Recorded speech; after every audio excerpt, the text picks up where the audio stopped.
Everyone, we are now going to see the last part of coordinate geometry, chapter 9, part 7. This is section 9.4, summary. In the last video, we practiced some examples and understood how to plot a point, even if its coordinates are given, even better. We also understood what is an ordered pair, that is interchanging x and y will change the location of the point. We will summarize the entire chapter. The three main aspects learnt in this chapter are Cartesian system and its basics. So we understood. Let us see all these things in detail in the next 2-3 pages. Just this only sort of heading where you will understand these three important things we have learnt in this chapter. How to identify coordinates of a point in a plane. That is, in a plane, a point is given. How to identify its coordinates. And how to plot a point in the Cartesian plane if given its coordinates. So one is, if the point is given, so we have to, in a Cartesian plane, we have to measure and find out the coordinates. The next aspect is the reverse of that. That is, the coordinates are given. We have to draw the plane and locate the point. And of course, the Cartesian system and its basics we have learnt in this. These are the three main things we have learnt in this chapter. Let us see in detail each and every point of this. In this chapter, we understood what is coordinate geometry, also known as Cartesian system, locating any object with reference to two independent information. So we have always seen now you will be able to recollect, where you will be able to understand why we have started with this two independent information, that is with reference to x-axis and y-axis. That is, two coordinates are there, x coordinate, y coordinate. So if these 2 points are given in a Cartesian system, in a plane surface, we will be able to locate any point. Learn some basics of Cartesian system. I will just read only the bold items. X-axis, y-axis, that is horizontal and vertical. We saw positive and negative directions, and then which are perpendicular to each other. All together they are called coordinate axis. And then origin, which is the intersection of both x and y axis. Cartesian plane or coordinate plane or xy plane, the entire diagram is called that. And then quadrants 1 starting with above OX, anti-clockwise direction, 1, 2, 3, 4 we saw. So these are the things we have definitions. Some more are there in the next page. So we have also seen identification of point with reference to x and y axis. That is, x coordinate is also known as abscissa, perpendicular distance from y axis, and y coordinate, which is also known as ordinate, is perpendicular distance from x axis. And how to identify them for a given point by measuring the distance from the axis, and then most important, checking the direction for putting signs before the coordinates. Understood that the coordinate of a point on the x-axis is x, 0 and y-axis y, 0. The reason 0, y, sorry, because the point which is lying on x-axis, the distance from y-axis from x-axis is 0. The coordinates of a point on the x-axis is x, 0. That is, its distance, since ordinate value is 0, its distance from x-axis is 0. So it is lying on x-axis. Similarly, y-axis, whatever is lying on it, means the distance from y-axis is 0, therefore it remains on y-axis. Therefore the abscissa value is 0. And the coordinates of origin is 0, 0. Understood the relationship between quadrants and signs, that is q1 is plus plus, q2 is minus plus, q3 is minus minus, and q4 is plus minus. So these two are very important. We have discussed this point, that is the location and the direction. Learned how to locate, called plotting. Okay, it's again coming, whatever I told will come again. Plotting if its coordinates are given. Also to remember the location, yes, from which axis, that is, if the x coordinate value, that is abscissa value, is distance from y axis, and ordinate value, that is y coordinate value, is distance from y axis. That is, location is opposite, whereas the direction is same. If it is abscissa is plus, x coordinate is plus, it is plus direction of x, and the negative means negative direction of x. And if the ordinate value is negative, then it is down, that is below the x axis, that is negative direction of y axis. So this hopefully you will all remember. We already practiced so many examples. There should not be any doubt for you. In case if you have any doubt, go back to the particular video, understand thoroughly.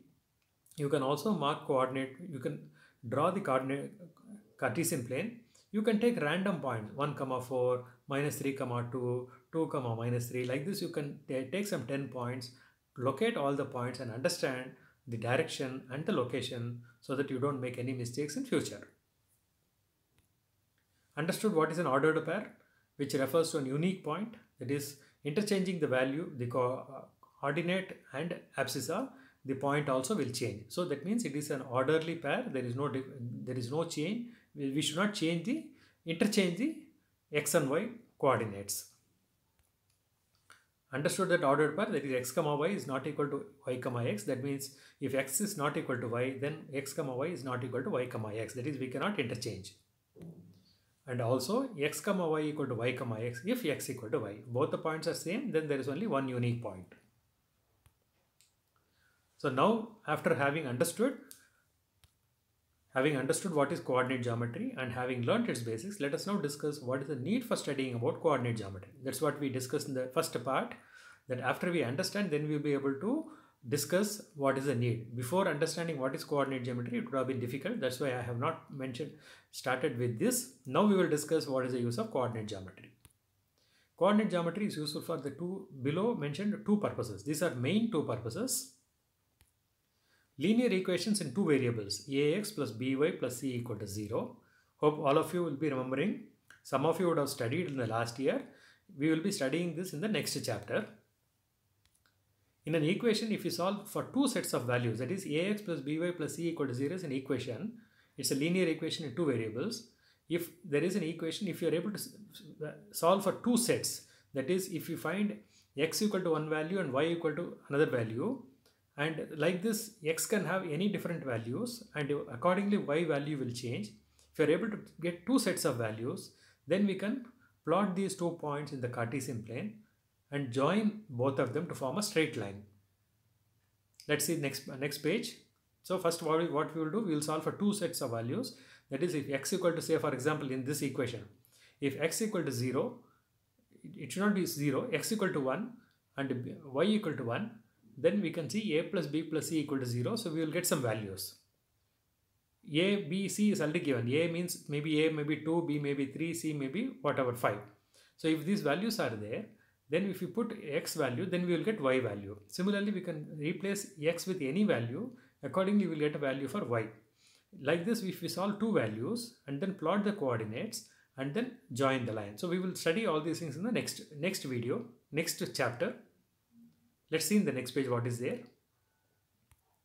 This means that for any given value of one variable, say x, we can find the value of the other variable y without requiring to solve the equation. So once we draw the line, we can look at now it is a reverse of the plotting. So once we draw the line, in between we want to know what is the coordinates of a particular point. We can measure from the x-axis what is the distance, which will be the ordinate value. From the y-axis what is the distance, that will be the abscissa value. From that we will be able to find if x equal to some value, then what is the value of y. Example, finding values in time, distance, side perimeter, etc. graphs. That's what we saw in the previous part, that these are all useful for finding values in time, distance, side perimeter, etc. graphs. The second use is identifying objects in a plane surface. We can locate any object with reference to another object. Example, in our school, before construction of toilet, now you know that new toilet complex is ready. The location of trees, gate, compound wall, etc. were identified in a paper, similar to plotting in the Cartesian plane. So what was done? A white paper is taken, and then the location of the corridor, location of the classrooms, the gate, tree, all were plotted. Plotted means all we have measured what is the distance and then plotted in the white paper. Then the toilet was drawn within that area so that none of the trees, this helped in deciding the layout of the toilet so as to not affect the trees and existing structures. It should not go and hit the compound wall. It should not go and hit the gate, or some tree should not get cut. So to help all these things, we are able to measure the distance first of each and every point. So there will be 2 points will be there. Suppose let us take the compound wall gate. So you move from, I think there is an example also I've asked, from office room, you can move say 50 feet towards the compound wall and then move towards the water body another 20 feet. then you will be able to find the location. So you will be having two coordinates, x coordinate and y coordinate. Like this, each and every structure, each and every tree was measured and then plotted in the white paper. So this represents the whole ground clearly. So within which we will construct the toilet. So the toilet construction was planned again, drawing the making a drawing so that the layout of the toilet was decided as per this drawing. Besides the above two purposes, coordinate geometry is useful for many higher mathematics and science purposes, which you will be studying in higher classes. There are other things like calculus. There are so many different subjects are there, different branches of science and maths where coordinate geometry is extremely useful, which you will be studying in higher classes. For this chapter, for 9th standard, we will be studying using this coordinate geometry in linear equations in two variables, which will be the next chapter. So in this video, we summarize the entire chapter, and the next video we are going to learn about linear equations in two variables and how Cartesian plane is used for that in the next chapter. So few questions are there. Pause the video, note down all the questions. And that's all for this chapter. Thank you very much for patiently listening to me all the 7 parts of the video, 7 parts of this chapter. Hope all of you have understood, thoroughly enjoyed learning this chapter, which is going to be very useful. Practice thoroughly. Now this coordinate geometry is a different field from what we have seen all along.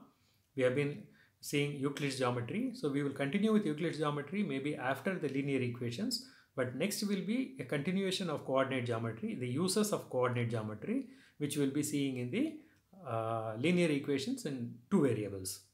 That's all again. Once again, thank you so much to all of you, and my thanks, and I will be very happy if you are all able to practice and understand this chapter thoroughly.